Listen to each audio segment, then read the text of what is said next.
BC దళపతి రాజ్యసభ సభ్యులు, జాతీయ BC సంక్షేమ సంఘం జాతీయ అధ్యక్షులు గౌరవనీయులు ఆర్ కృష్ణన్న గారి పిలుపు మేరకు ఫీజు రీయింబర్స్మెంట్ బకాయిలను రాష్ట్ర ప్రభుత్వం విడుదల చేయాలని రాష్ట్ర వ్యాప్త నిరసనలో భాగంగా ఆర్ కృష్ణ అన్నగారు ఇచ్చిన పిలుపు మేరకు ఎంఆర్ఓ, ఆర్డీఓ, కలెక్టరేటు కార్యాలయాల ముట్టడి కార్యక్రమం భాగంగా నేడు విద్యార్థి సంఘం నాయకులు ప్రసాద్, శ్రీకాంత్ ఆధ్వర్యంలో బీసీ జాగృతి సేన రాష్ట్ర ఉపాధ్యక్షులు వెంకటేష్ యాదవ్, జిల్లా అధ్యక్షులు ఎడ్ల కుర్మయ్య గారి నేతృత్వంలో ఏర్పాటు చేసిన ఈ కార్యక్రమానికి విచ్చేసిన విద్యార్థులందరికీ పేరు పేరున ధన్యవాదాలు తెలియజేస్తున్నాం. ఆర్ కృష్ణన్న గారు 2008లో జనవరి నెలలో 5 రోజులు ఆమర నిరాహార దీక్ష చేపట్టింది. దానికి ముఖ్య కారణం ఈ రాష్ట్రంలో బీసీ, ఎస్సీ, ఎస్టీ, మైనార్టీ విద్యార్థులతో పాటు అగ్రకుల పేద విద్యార్థులు కూడా ఉన్నత చదువులు చదవాలి. ఉన్నత చదువులు చదవాలంటే ఆర్థిక స్తోమత లేకనే పాలమూరు జిల్లా కానీ, శ్రీకాకుళం జిల్లా కానీ ఇలాంటి జిల్లాలు బొంబాయికి వలస వెళ్తూ ఉన్నాయి, ఇతర ప్రాంతాలకు వెళ్తూ ఉన్నాయి. ఏడ చెరువు కట్టేసినా, ఏడ రైలు కట్టేసినా, ఏడ పెద్ద బంగ్లాలు కడుతున్నా ఎక్కడ కూడా నెత్తి మీద తట్టా పెట్టుకొని మోసేవాళ్ళు ఎవరా అంటే పాలమూరు లేబర్ అనే పేరుండేది. మరి ఆర్ కృష్ణన్న గారు పోరాడడం వల్లనే నాటి ముఖ్యమంత్రి దివంగత వైఎస్ రాజశేఖర రెడ్డి గారు తక్షణమే చర్యలు తీసుకొని జీవో నెంబర్ 18, జీవో నెంబర్ 50 తీసుకొచ్చి ఫీజు రీయింబర్స్మెంట్ పథకాన్ని అమలు చేయడం జరిగింది. తర్వాత రోషయ్య గారు ముఖ్యమంత్రిగా ఉన్నప్పుడు, కిరణ్ కుమార్ రెడ్డి గారు ముఖ్యమంత్రి ఉన్నప్పుడు, తదుపరి కేసీఆర్ 2 దఫాలుగా ముఖ్యమంత్రి ఉన్నప్పుడు కూడా ఫీజు రీయింబర్స్మెంట్ పథకం ఒకరోజు ఎంకముందు అయినా కూడా నిర్విరామంగా నిధుల విడుదల జరిగింది. ఎక్కడ కూడా అలసత్వం జరగలేదు. మరి ఆర్ కృష్ణన్న గారు ఎప్పటికప్పుడు ప్రభుత్వాల మీద ఒత్తిడి చేసి ఫీజు రీయింబర్స్మెంట్ బకాయి నిధులను విడుదల చేయించేవారు. విద్యార్థుల ఉపకార వేతనాలను కూడా విడుదల చేయించేవారు. కానీ మార్పు అంటే ఏదో కొత్త ఇంకేదో జీవితంలో వెలుగులో వస్తామో మా జీవితాలు వెలుగుతాయని సబండ వర్గాల ప్రజలు కాంగ్రెస్ పార్టీకి పట్టం కడితే రేవంత్ రెడ్డి గారు ముఖ్యమంత్రి పదవి మీద కూర్చునేది సరిపోక మరి ఆయన హోంశాఖ ఆయన గుప్పెట్లనే పెట్టుకున్నాడు, విద్యాశాఖ కూడా ఆయన సంఖ్యలోనే పెట్టుకున్నాడు.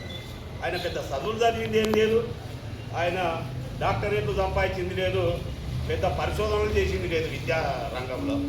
మరి ఆయన అనుభవం లేనిది విద్యాశాఖను సంకల పెట్టుకొని ఉన్న స్కూళ్ళను పనిచేస్తా అంటారు, లేనివన్నీ ఒకచోటి కడతా అంటారు.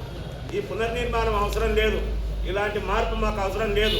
మా జీవితంలో పురోగతి కావాలి, ఆగిపోయిన అభివృద్ధి నిరంతరంగా అడుగులేయాలి, ఆ మార్పు చేస్తామని ఈ యావత్ తెలంగాణ రాష్ట్ర ప్రజలు పట్టం కడితే మార్పు అంటే గతంలో మా తాత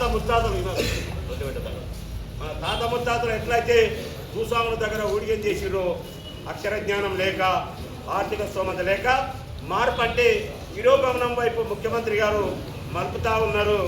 మార్పు అంటే అదేనేమో అయినది. బహుశా ఖబర్దారు రేవంత్ రెడ్డి గారు, నీ మార్పుకి ఇక్కడ ఎవరు సహకరించడం లేడు. మళ్ళీ అంటే బల్లగుద్దుతూ మైకు పట్టుకుంటే ప్రతిపక్ష నాయకుడు నీ పే మీద ఆవహిస్తాడేమో. మళ్ళా ప్రతిపక్ష నాయకుడిగా ఉన్నప్పుడు మాట్లాడిన మాటలే ఆ సినిమా డైలాగులే కొడతావు తప్ప ప్రజలకు కించిత్ ఉపయోగం లేదు. ఖబర్దారు రేవంత్ రెడ్డి గారు, మీరు విద్యాశాఖను సంకల పెట్టుకొని విద్యా వ్యవస్థను సర్వనాశనం చేస్తూ ఉన్నారు. తక్షణమే 8,000 కోట్ల ఫీజు బకాయిలను విడుదల చేయాలని మేము డిమాండ్ చేస్తూ ఉన్నాం. మొన్ననే మరి మార్చిలో 3,24,324,000 కోట్ల బడ్జెట్ కేటాయించిన వార్షిక బడ్జెట్లో కేవలం 8,000 కోట్ల బడ్జెట్ కేటాయించడానికే మీకు ఎందుకు మనసు రావడం లేదు? అంటే బడుగు బలహీన వర్గాల ప్రజలు, విద్యార్థులు చదువుకోవద్దు, చదువుకుంటే ప్రశ్నించే తత్వం వస్తుంది, మన వాళ్ళకి ఉద్యోగాలు ఇవ్వాల్సి వస్తుంది. ఎక్కడ వేసిన గొంగడ అక్కడనే ఉండాలి. ఎన్నికైనప్పుడు సంవత్సరానికి 2 లక్షల ఉద్యోగాలు అని చెప్పిండు, ఏడేసిన గొంగడ అన్నేసిండు. మళ్ళీ ఏమన్నంటే ఏం చదువుకున్నారా మీకు రాయనికి రాని, ముఖ్యమంత్రికే చదవనికి రాయనికి రానప్పుడు, ముఖ్యమంత్రి చదువు అని ఉన్నప్పుడు విద్యా వ్యవస్థ ఎట్లా మొదలుపోతుంది? అంటే ఈరోజు ఇంజనీరింగ్ చేసే విద్యార్థులు క్రిమినల్సా? ముఖ్యమంత్రి గారు మాట్లాడాల్సిన మాటలేనా? గతంలో సార్ చెప్పాడు నిరుద్యోగులు మందు తాగండి ఇంటిని తాగండి చచ్చిపోండి. నీవే కూడా వచ్చే పనికి తీసుమారకడవా ఈ రాష్ట్రాన్ని ఏదేమన్నా రాజుల కాలమా? నేను మళ్ళీ 34 వరకు నేనే ఉంటా, మీరు చదువు నేర్చుకొని నాకు చదువు నేర్పురి. 34 కాదు 2028 నవంబర్ నాటికి ఈ రాష్ట్రంలో రాజకీయం చేయకుండా తరిమి కొడతాం బిడ్డ రేవంత్ రెడ్డి కబర్తా. మరోసారి ఇలాంటి పనికిరాని మాటలు మాట్లాడితే, విద్యార్థులను కించపరిస్తే, నిరుద్యోగులను కించపరిస్తే కేసీఆర్కే కాదు, కేసీఆర్ కనీసం ప్రతిపక్ష పాత్ర కన్నా పరిమితమైండు. రాబో రోజుల్లో ఇలాగే నీరో చక్రవర్తి లాగా సమస్యలను వదిలేసి పీడియోలు వాయించుకుంటూ కూర్చుంటే ప్రజా సమస్యలను గాలికి వదిలేసి నోటికి మైకి దొరికితే ప్రతిపక్ష పాత్ర నాయకుల్లాగా నోటికి ఏదొస్తుంది మాట్లాడితే సహించేది లేదు. 34వ రాజకీయ ముఖ చిత్రపటం మీద తెలంగాణ రాష్ట్రంలో నీ పేరు కూడా కనిపించరు.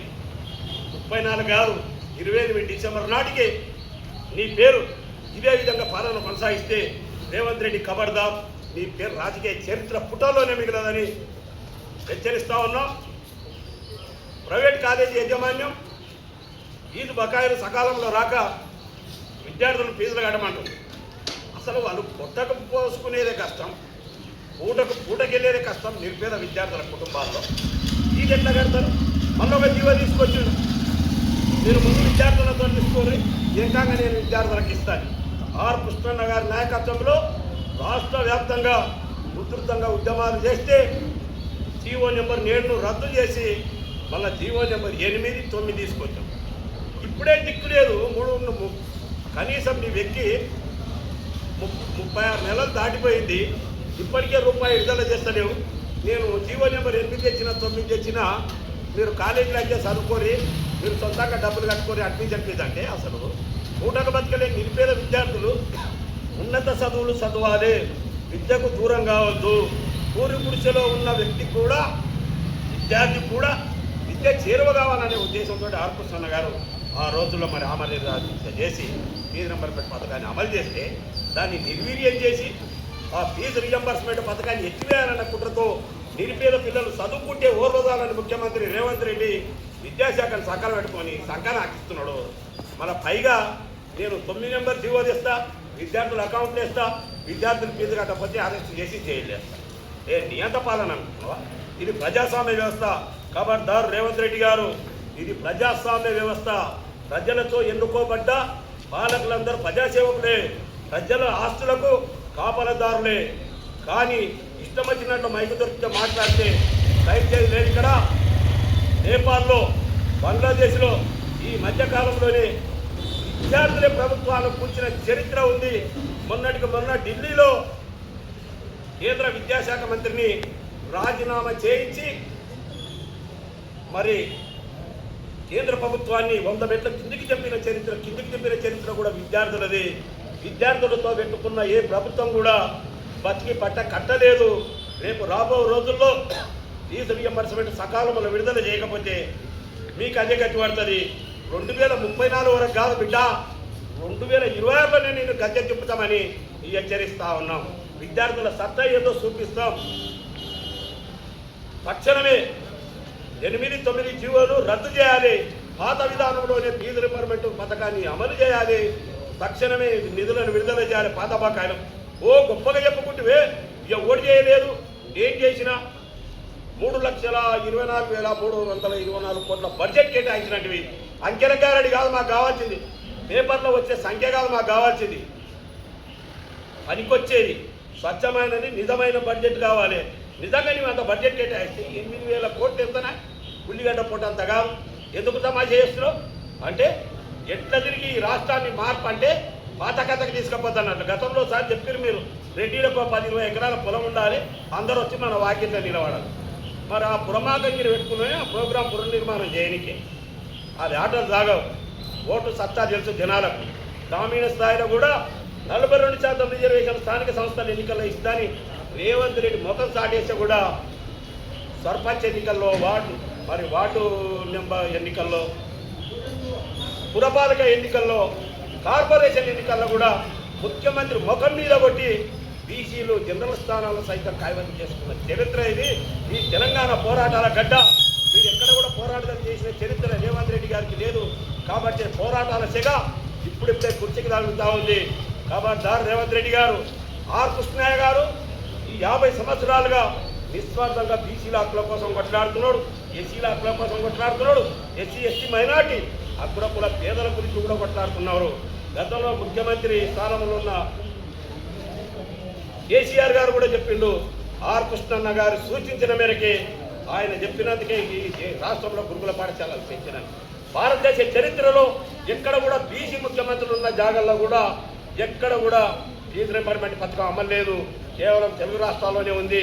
బిడ్డ దీన్ని కూడా కుట్ర చేసి మీరు పేదలను విద్యకు దూరం చేయాలనుకుంటున్నారేమో.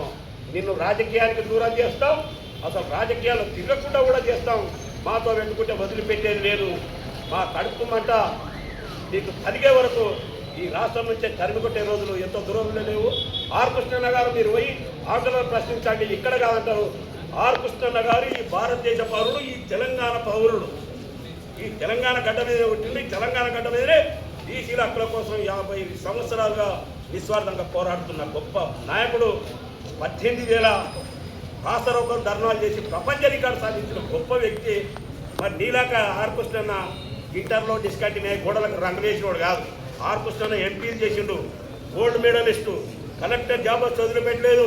1983లో అప్పటి ముఖ్యమంత్రి ఎన్టీ రామారావు గారు ఆర్ కృష్ణన్నని పిలిచి, అయ్యా ఆర్ కృష్ణయ్య గారు మీలాంటి మేధావులు అవసరం మాకు, మా పాలనలో మీరు మంత్రిగా పనిచేయాలి, మీరు మంత్రిగా పనిచేసి ఈ రాష్ట్రం పురోభివృద్ధి చెందుతుందని చెప్తే, లేదండి మీరేమనుకోకండి, తప్పకుండా నేను నా జాతిని మేలుకొల్పాలి, నా జాతిని విద్య వైపు మలపాలి అని చెప్పి విద్య కోసమే ఆయన జీవితాన్ని త్యాగం చేసిన మరో అభినవ పుల్లెను నీవు ఆడవైపు ప్రశ్నించి ఈడవైపు ప్రశ్నించట్టావు. ఆయన కొడుకు వయసు కాదు నీది. నీ ఇష్టం వచ్చిన నోరెత్తి మాట్లాడిన ఖబర్దార్ రేవంత్ రెడ్డి. మళ్ళీ వారం రోజుల్లోనే కార్యాచరణ రూపొందిస్తూ ఉన్నాం. ఆర్ కృష్ణయ్య గారికి ముఖ్యమంత్రి రేవంత్ రెడ్డి బేషరతుగా క్షమాపణ చెప్పే వరకు ఈ రాష్ట్రంలో ఎక్కడ కూడా తిరగనీయమని హెచ్చరిస్తా ఉన్నాం. ఆర్ కృష్ణన్న గారి నాయకత్వం, ఆర్ కృష్ణన్న గారి నాయకత్వం. ఖబర్దార్ ఖబర్దార్ ఖబర్దార్ ఖబర్దార్ ఖబర్దార్. ఇంజనీర్ విద్యార్థులకు వెంటనే, ఇంజనీరింగ్ విద్యార్థులకు రేవంత్ రెడ్డి వెంటనే, ఇంజనీరింగ్ విద్యార్థులకు రేవంత్ రెడ్డి వెంటనే. జై బీసీ, జై బీసీ. ఆర్ కృష్ణన్న గారి నాయకత్వం.